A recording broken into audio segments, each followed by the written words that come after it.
কি পুজো তো চলেই এলো, তাই না? পুজোর শপিংটা একটু শুরু না করলে ঠিক ভালো লাগছিল না।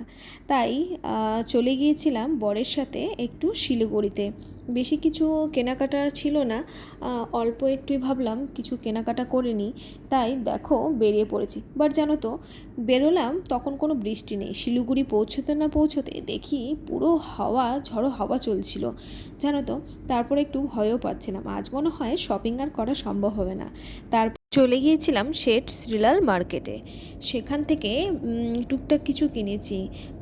একটা চুড়িদার নিয়েছি, একটা গাউন আর একটা থ্রি পিস নিয়েছি।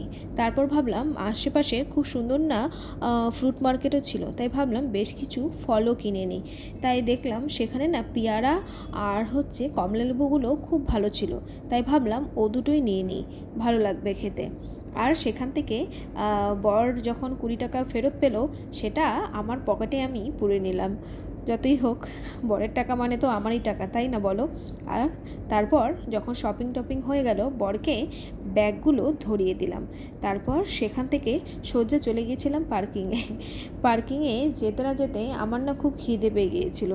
আসলে চা খেতে তো আমি খুবই ভালোবাসি। সেই যখন পৌঁছেছিলাম তখনই চাটা খেয়েছিলাম, তারপর আর চা খেলাম না। তাই ভাবলাম একটা চিকেন 65 রোল মিও থেকে খাওয়াই যেতে পারে।